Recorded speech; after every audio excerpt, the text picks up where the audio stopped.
Hello, everybody. Woohoo! Okay, I started talking without unmuting the microphone, so I've been doing this for 10 years now. Yeah, I'm good. Okay. Anyway, welcome to Community Conversations. My name is Courtney Shaw. I'm the facilitator of the series. And so I introduce the speakers. I get to bring everybody together here. And if you are curious about the rest of our series, we do have some flyers in the back that you can pick up.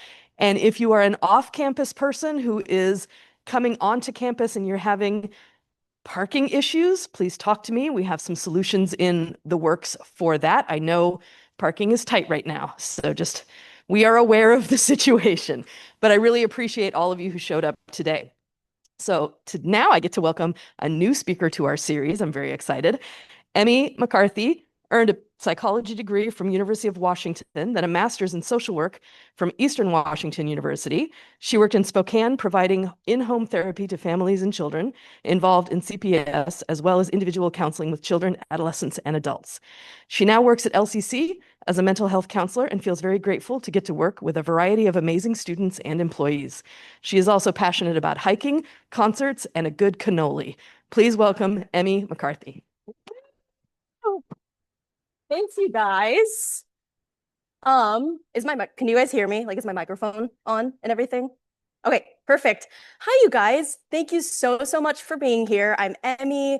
As Courtney said, I am a mental health counselor here, and I love a good cannoli. So thank you for being here.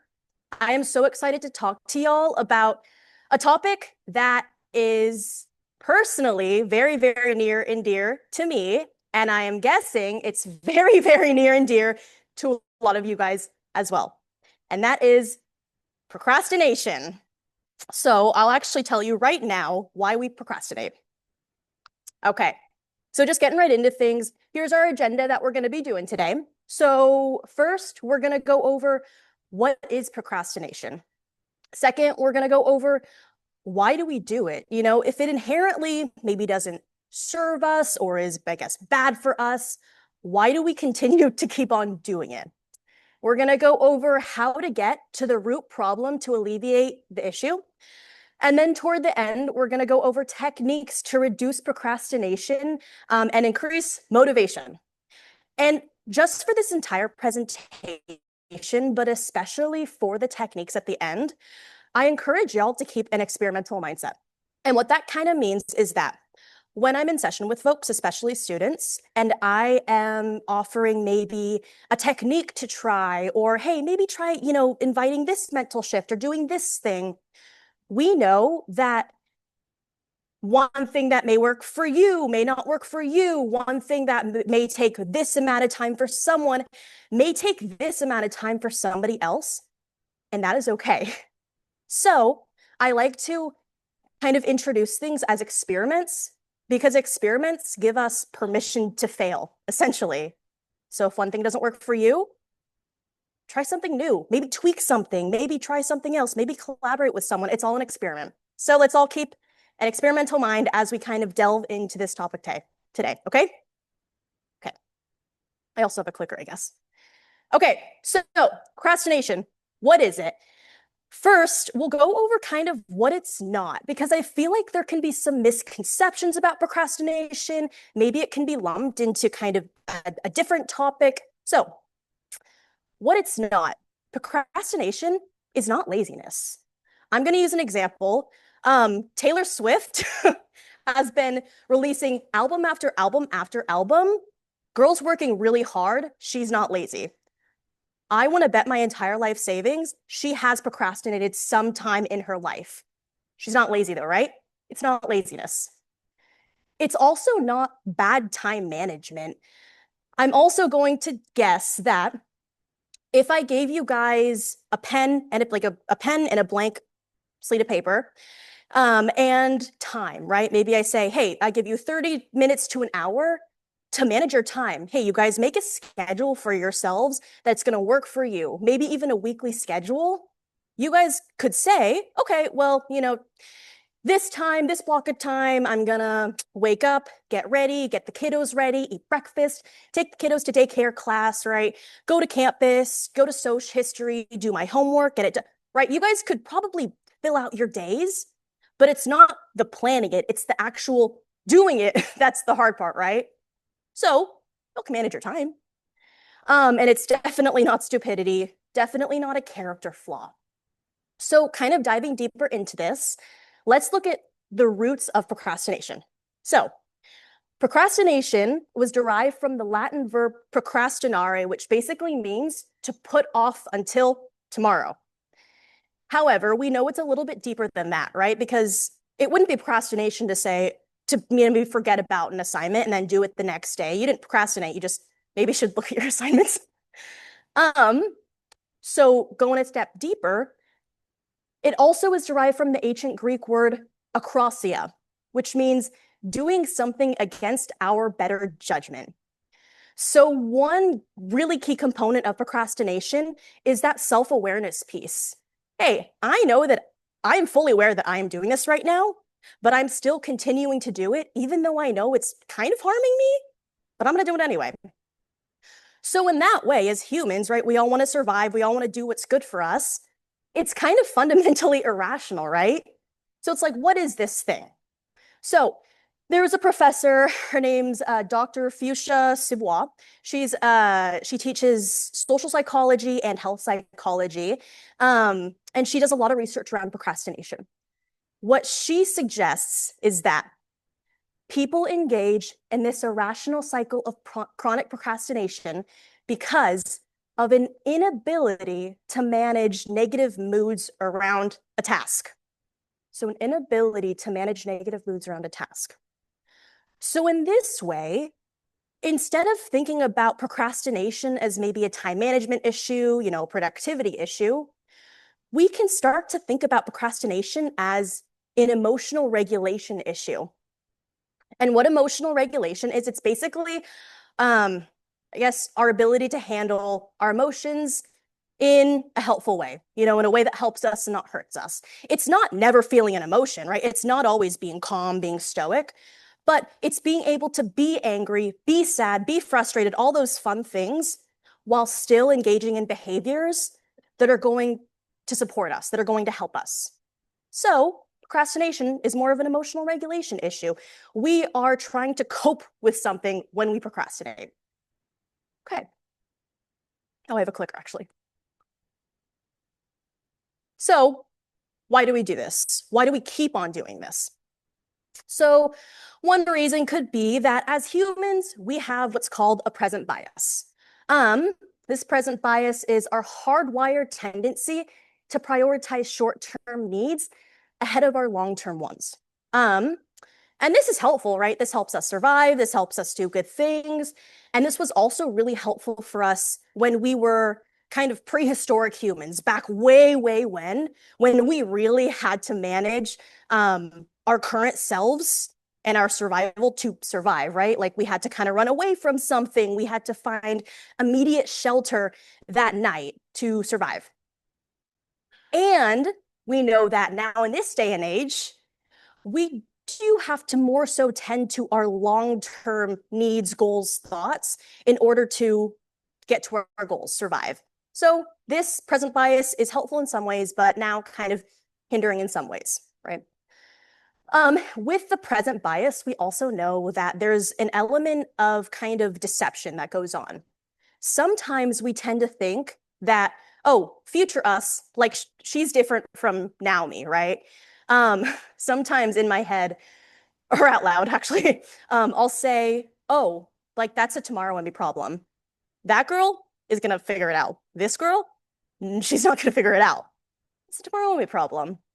However, unfortunately for me, I'm Emme, that's the same girl. So we have that present bias. Also, there's just different reasons for the aversion, right? Sometimes it can be inherently unpleasant. I don't know, cleaning a toilet. I don't like to clean a toilet. If some of you do, that's awesome. Taxes, I don't know. A thing that's inherently unpleasant to do. Maybe we have feelings related to self-doubt, low self-esteem, insecurity, etc. Maybe you're thinking, okay, I've never been good at this subject. I really don't like this subject. Now, whenever I do homework, it makes me feel stupid. It makes me feel inferior, less than. Those aren't fun feelings to feel. So yeah, we might have an aversion to that task.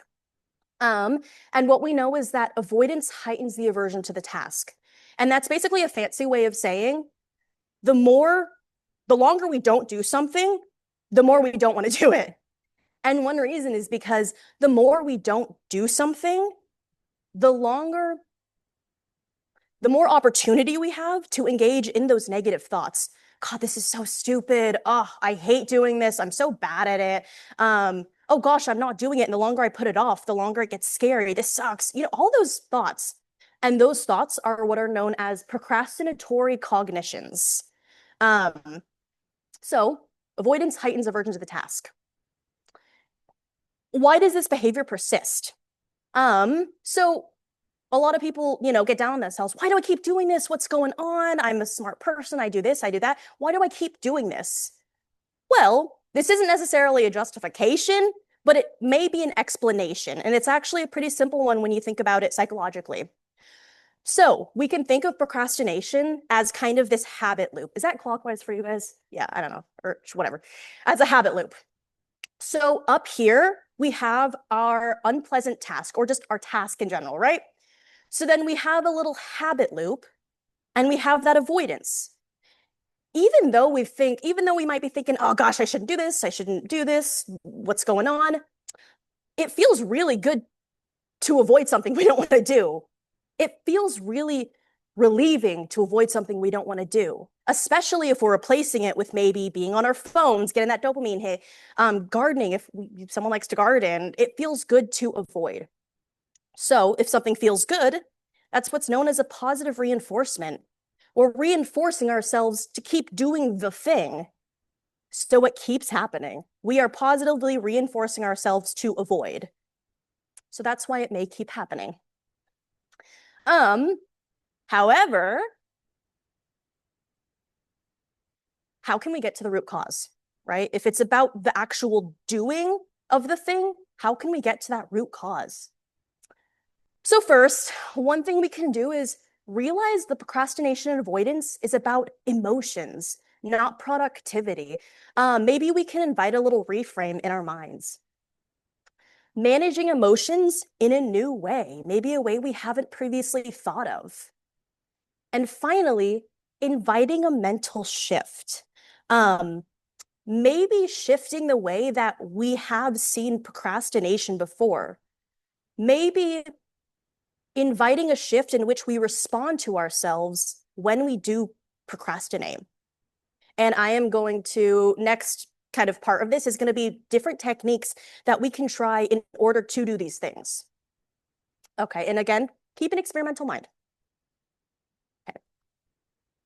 So this first one is called the bigger and better offer. And the bigger and better offer basically means our brain is always looking for the best reward. So I'm going to take us back to that habit loop that we kind of learned about. So this is the unpleasant task. This momentary relief is really awesome for us. We really like that. So we keep on doing it, right? If we can't find a better reward than that momentary relief that we feel, we're probably going to keep doing this over and over again. However, taking it a step forward, for example, so even though it feels good, when we have that relief, we also have those procrastinatory cognitions, those cognitions of, oh God, you might be sitting there on your phone and it's really great because you're on TikTok, but then you're also thinking, oh my goodness, I always do this. Oh, I always wait to the last minute. Oh, I'm so stupid. I do this. I'm not going to get a good grade on the exam. Whoa, that feels really bad, right? And that might invite feelings of shame, guilt, anger, maybe self-doubt. Those are not fun feelings to feel. However, I'm going to guess that a lot of people do feel those feelings when they engage in procrastination. So we need to find a bigger and better offer than those feelings of self-doubt, shame, guilt. And I can think of a lot of things better than that, actually. But one thing that might be better than those feelings of shame, doubt, self-guilt, and those thoughts, maybe self-compassion, forgiveness, kindness for ourselves, which then could lead to more motivation, more self-efficacy, thinking, hey, maybe I can do this. Thinking, oh, I'm actually not a terrible person. I'm going to do fine in my class. That is way, way better than the other thing. And in our brains, that is a bigger and better reward. Even though it might not feel like it is, and it can help our motivation. So what we can do, what we can practice when we engage in that procrastination is, instead of sitting there thinking, oh my gosh, I suck, maybe forgiving ourselves the moment we procrastinate, maybe practicing self-compassion, maybe thinking, you know what, this is okay. Everyone goes through this. Maybe I'll sit here for a second. Maybe I won't practice shame, but I'll just notice what I'm feeling in a non-judgmental way. So then we can work past it. So kind of replacing those negative thoughts with those constructive ones and those positive ones to serve us better. That's not really lying to yourselves. It's just reframing. Another way we can replace those thoughts is by maybe thinking of those positive aspects of the task you're doing. So instead of thinking, oh gosh, I hate this assignment, this is awful, I don't want to think right now, maybe we try thinking, hey, this is a time when I did something similar. I've written a research paper before and it turned out fine. I was okay. It was fine. Think about the beneficial outcome of completing the task. What might happen? Will I get a good grade? Will I get a grade? Will it help maybe my students? Will it help my peers, my friends, my work? What's going to be the good part about this? What might your boss, professors, or coworkers say when you show them your finished work? How will you contribute to the team that you're a part of? How will you feel about yourself? Ah, I completed it. Good job. Good job, Emmy. So the bigger and better offer in our brains can be self-compassion and kindness versus that shame and that guilt that a lot of us feel when we do procrastinate. It's a little reframe. Does anyone have any questions about that? I guess we'll do questions at the end, but I don't know. I feel like that was a lot of information. Awesome. Okay. So another technique that we can engage in when we do find ourselves procrastinating can be cultivating curiosity. Maybe just sitting with our feelings, with our thoughts, and being able to identify them as they come in a non-judgmental way. There is such a power in just being able to identify what we're feeling, because that's the first step to managing it. So the next time, you might be sitting there doing something and you're like, oh gosh, I'm really tempted to procrastinate. I don't want to do this. Maybe bring your attention to the sensation arising in your mind and your body. Some examples of this could be, what feelings are eliciting my temptation? I mean, that's a fancy way of saying what feelings are coming up, causing me to not want to procrastinate, or causing me to want to procrastinate. Where do I feel them in my body? Is this more my tummy? Maybe I'm more anxious. Is it my chest? Is it my heart? Does this make me kind of sad, actually? Am I feeling heavy in my shoulders? What's going on right now? What did they remind you of? Might this remind you of a time in fourth grade when you messed up a spelling bee and were really, really embarrassed and now don't want to, I don't know, do your English essay? I wouldn't like that. That actually did happen to me one time. It was the word Pentagon. I was crushed.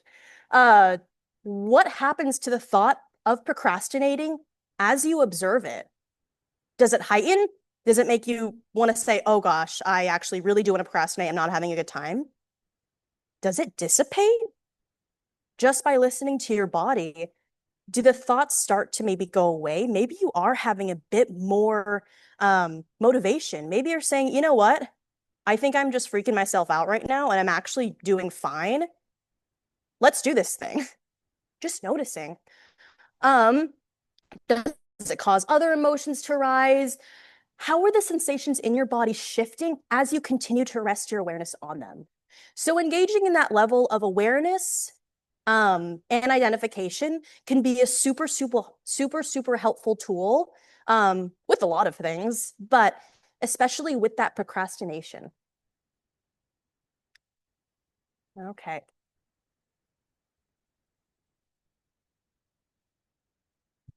Another technique that we can consider is called considering the next action.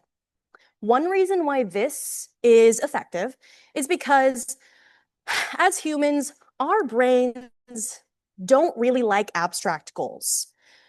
We can kind of think we do, it's fun to dream, it's fun to have goals. But when we're talking about actual goals that we have as humans, our brains really like concrete things that we can think about. Our brains really like, okay, I have to do this thing, this thing, this thing, and this thing to get to this thing. Um, and one example of that could be, so maybe if I said to you guys, write a research paper. Ugh, I got chills just then. However, it might be a bit different and well received if I said, okay, write a research paper, but that first step, get out your backpack, pull out your laptop, maybe pull up the first chapter of your sociology textbook, read the first page. Okay, take 1 or 2 minutes to reflect on what you just read, maybe highlight some stuff, read the second page. Okay, take out your Google Docs, make a little header, think of your, breaking it into smaller steps makes it feel more manageable.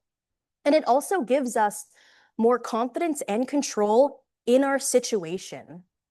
And it can also help calm our nerves because it's really overwhelming when we have a lot of things in our brain that we don't really know what to do with. So in this kind of technique, this technique invites us to think, okay, at the start of a given task, just considering the next action as a possibility.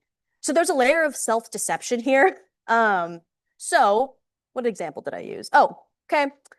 What's the next step I take on this if I were going to do it, even though I'm not, right? And that kind of makes it a little bit easier to think about. Kind of creates that separation between you and the thing, even though, So for example, okay, I'd open my computer. I'd open my math labs if there's any math people here. I would just read the first equation. The rest of the work, that's none of my business. I'm just going to read that first equation.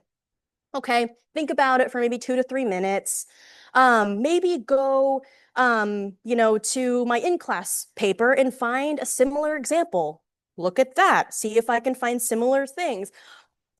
That is so much more digestible than do all of your math homework right now. Hey, Lori. So considering the next action, and it also really helps keep us in the present moment.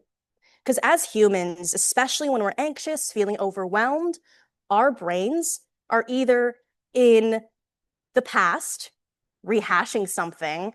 I did this as an assignment and I had this conversation, I did this. Or we're either in the future, rehearsing something.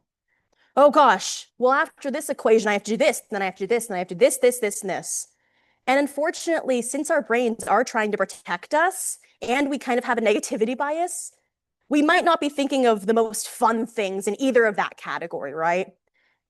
However, we'll find that most often when we're able to ground ourselves in this present moment, oftentimes we'll find that I am okay. We are okay. There is no threat right now. And that can really help when doing homework, when doing this. Hey, this first equation, there's no threat right now. I am okay. So considering the next action. Okay. So I've talked a lot about, kind of changing that internal dialogue, those internal thoughts. which is really awesome. And we know that sometimes it is easier to change our environment than ourselves, which is great. So, making your temptation less convenient, I'm going to come back to that habit loop that I talked about, that I keep talking about. This making your temptation less convenient, we can kind of think about it as a little just kind of block right here.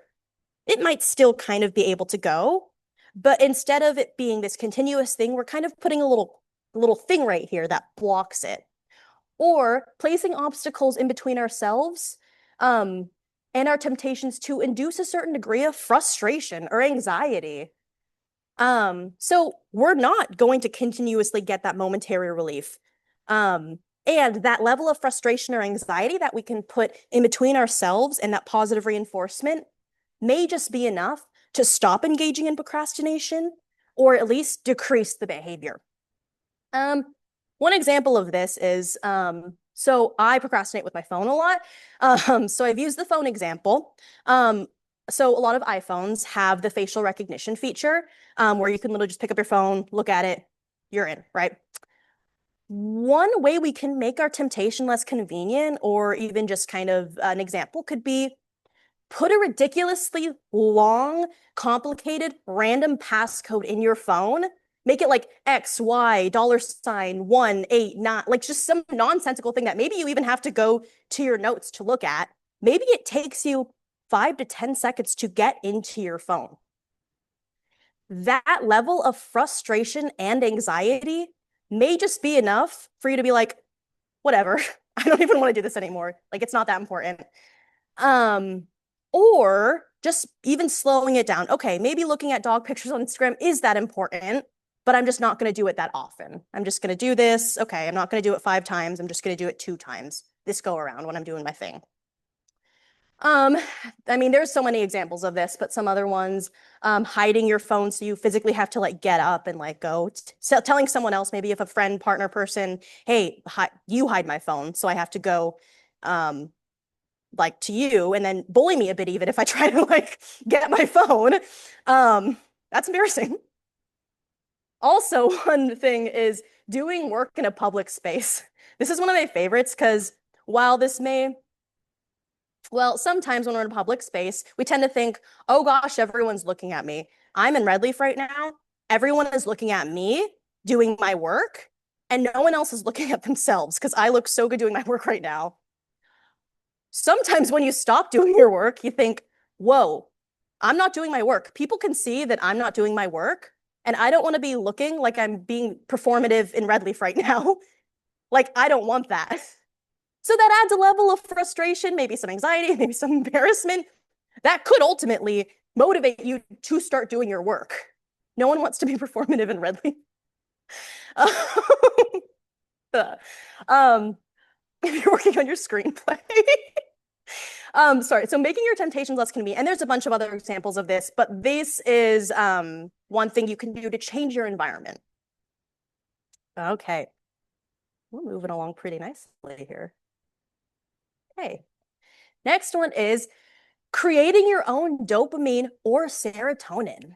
Dopamine and serotonin is a neurotransmitter, but basically what they are is they're chemicals in your brain that really help with motivation, that really help you do the thing you were going to do.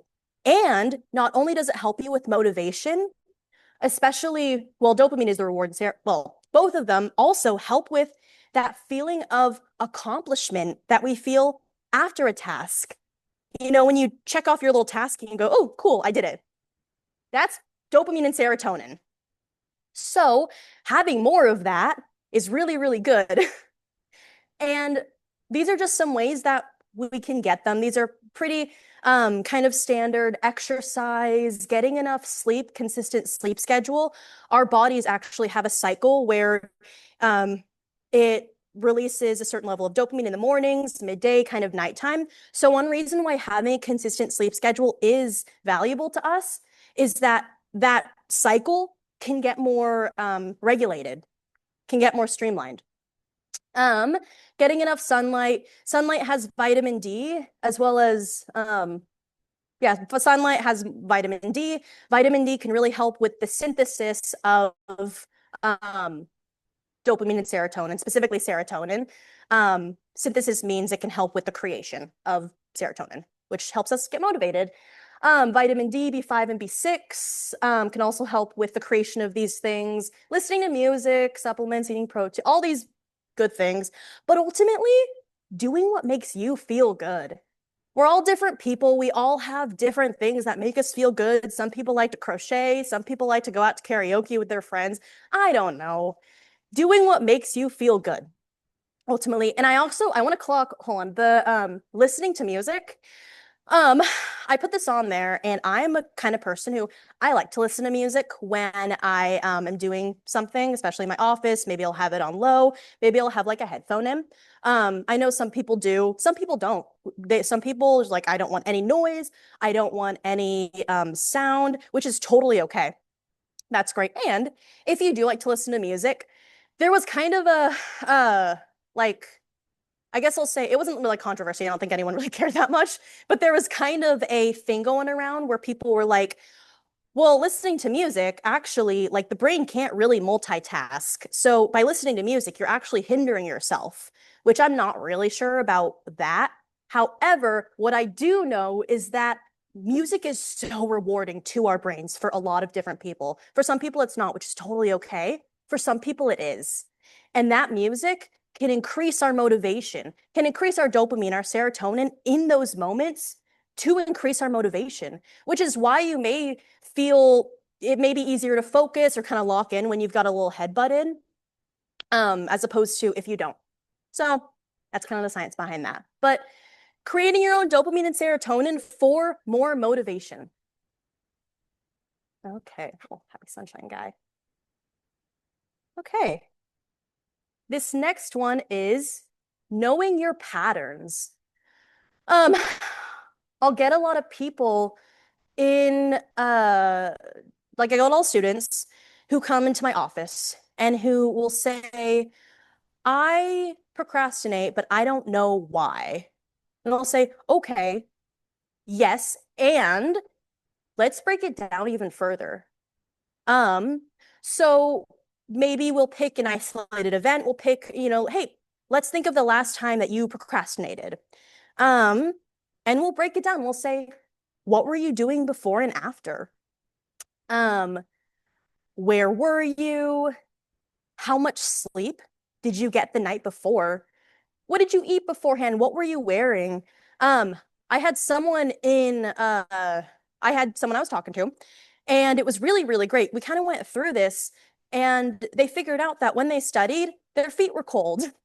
And so then they started wearing fuzzy socks when they studied, and they were like, this is just so much better. Like, I can study now. I can do my notes. I said, yay, fantastic. Yay, let's get you some more fuzzy socks or like a heated blanket or something. Um, Something even as simple as that can be so, so effective. Uh, what were you thinking? Again, were you thinking, gosh, I'm so stupid. I this, I that. Were you thinking, wow, I'm pretty awesome. I this and that. Were you thinking of maybe just a stressor you have, or what were you thinking about? Um, how were you feeling? Was it after you watched a really sad movie? Was it after you had kind of a rough conversation? Was it after a breakup? I don't know. That would be kind of hard. Were you feeling good? Did you have music on? Was it after maybe you just got done exercising? What was the situation? What activity was it? Again, was it something inherently unpleasant? If it wasn't, maybe it was inherently unpleasant for you. Maybe you didn't even realize that you had a memory attached to this thing, which is why you don't want to do it. Is this a repeated pattern with a certain activity? Who knows?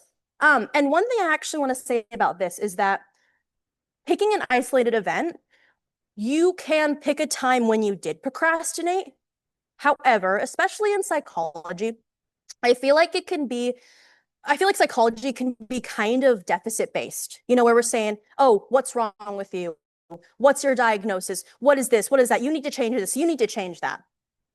However, I think an aspect of positive psychology is more beneficial than that. I think it creates more motivation. I think it creates more self-efficacy, more confidence. So instead of picking an isolated event when you did procrastinate, saying, hey, tell me about a time when you didn't procrastinate. And if you're working with a student, maybe you're like advising a student or something, or a student comes up to you, maybe even a friend, I don't know. Instead of framing it, if you're, doing this activity, instead of framing it as, can you think of a time when you didn't procrastinate?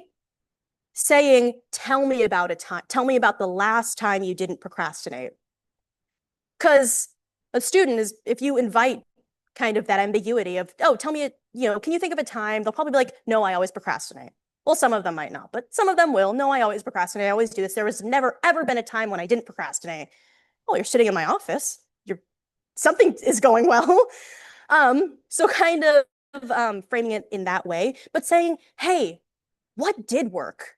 Let's draw on what you have done, on what did work. Were you in the library? Were you in the Learning Commons? Did you get help from a tutor?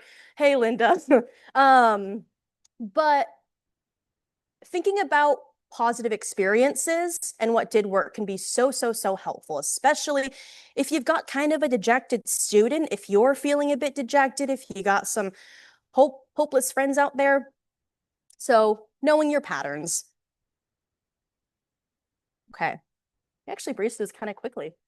So summary, what kind of we went through is procrastination. It's not a laziness issue. It's not an emotional regulation issue. So we kind of learned to, hey, reframe instead of thinking, oh gosh, I'm so stupid. I'm so unproductive. I'm so lazy. Okay, what's going on with me right now? What's going on in my body? What's going on in my head? How are my emotions doing right now? Kind of learning how to reframe those thoughts and feelings. Procrastination persists because of positive reinforcement. It doesn't persist because you're an awful person. It doesn't persist because you're stupid, because you're this. It's psychology, which again is not a justification, because it is our responsibility to do our work, right? However, it can be an explanation, and it can take some of that guilt and shame away that we might feel toward ourselves. It's human. We can use mental tools to reframe procrastination to decrease the behavior. So there are techniques and tricks we can do to decrease the behavior, to procrastinate a little bit less. And what I want to say about that is it's probably not realistic to say you are never going to procrastinate ever again. That's not the case. I procrastinate. I know you guys all have. That's not realistic. However, if we can bring it from here to then help you guys, or to help myself feel a bit less stressed in my daily life, that's a good thing. So it's not about taking these big leaps of here to here. It's just about, hey, what are the tiny things we can do to make our own lives easier, and maybe to make my coworkers' lives easier, my teachers, this and that. So those little manageable steps. And then we went over the techniques to increase motivation, increase that dopamine, increase that serotonin, to ultimately help us do the things that we need to do. And I want to stress that those techniques, especially those dopamine and serotonin ones, those weren't just suggestions for when you are procrastinating.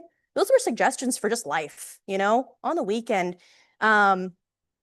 Move your body, eat right, do the things. I know that's easier said than done, but in those ways, we can then help to decrease those negative behaviors that, not negative, those behaviors that don't serve us, maybe, that we want to decrease.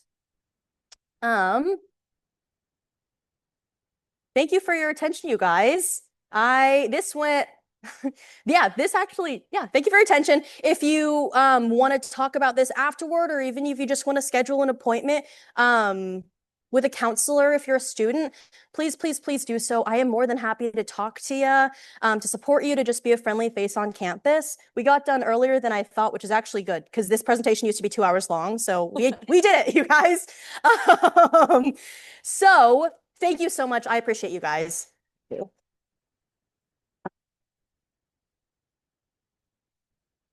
So So we definitely have time for questions, which because you were very efficient and worked through all your stuff in a timely manner. You should have seen me before this.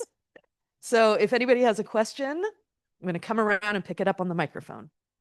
Thank you. Thank you so much, Emmy, for the presentation. One of the things I was thinking a lot about was just like even my own struggles with procrastination and like thinking, oh, okay, if I'm falling behind on schedule, it's probably due to a lack of time management or, other factors like that. And I like that you brought up the fact that you're not necessarily lazy because you're procrastinating. You might just be overbooked with all different kinds of things. And one of the things I remember trying to say to myself was, okay, I want to commit to like celebrating that I'm accomplishing tasks for that positive feedback loop that you brought up too. So really just saying like, okay, I was able to get that done and I feel a little bit better. Um, would you suggest like another thing? Because I know like it's been kind of talked a little bit about like in our society now where like you have a to-do list and when you finish the to-do list you could check it off and that's just another positive feeling of like, oh, okay, yeah, I did something today. Would you suggest something like that? It works for me. Yeah. Yeah. If it works for you, first off, yes, definitely. Like keep doing the things that work for you. And I absolutely would suggest that. Yeah, like you said, like a little checklist, and maybe you have a little like check that you do that makes you feel really good after you complete a task that can absolutely increase that motivation. And maybe it's not even that little check. Maybe you take it a step further and you say, you know what? After I read a page, I'm going to make myself a cup of tea. I'm going to give myself more positive reinforcements in order to give myself, a bigger and better offer and create more motivation to keep doing my work. So yeah, I love that idea. Just making those lists, getting those little check marks. Yeah. No better dopamine than checking things off a list, in my opinion. Okay, more questions. Hi, again, yes, thank you. This was very wonderful and enlightening. I was wondering at the very beginning, it was, on the slide it said like procrastination is not bad time management. What if it is? And also, what makes you say that? Can you explain further? Um, yeah, like, well, it says, procrastination, like it says it's not bad time management up there. Mhm. Um, what does that mean exactly? Totally. So, good question. Very good question. And I think that this also comes from my general definition of like what time management is. And some other people might have different definitions of what time management is. What I perceive time management to be is just the ability to kind of be like maybe an assistant to someone. Hey, I'm going to be your manager and I'm going to create your schedule for you. And I am going to block off this time for this and this time for this. And if we do your whole week, we have your schedule and you should be able to get everything done that you want to get done. So that's what I think time management is, actually being able to set those times for yourself. And so I think some whether some people can do that or can't do that, I think procrastination isn't the ability to build your schedule and to manage it. I think procrastination is the ability to actually do the thing that you have managed. And that might just be a difference of like perception of what time management means to different people. But that's kind of where I'm coming from. Does that make sense a little bit? Okay, thank you. Are there any other questions? Yes, I'm coming around. So, one thing that you didn't talk about is stress with procrastination. And I wonder your thoughts about this because I find that sometimes I just can't do a job until I'm stressed out enough to do it. I procrastinate clean my house for a long time, procrastinating a task that actually needs to get done. And then magically at the last hour, it all happens and it's great. And my house is clean. So I just thoughts about stress. Totally. That's a great, thank you. Full disclosure, Kristen can attest to this. So yesterday I was having Natalie can't do. Yesterday I was trying to like prep this. I was trying to finish it, do final touches, but Lesh and I had our suicide prevention training, which is a great training. You should all, it's great content. But after that training, it's a long training. There's a lot of emotional components. I was drained. I was stressed.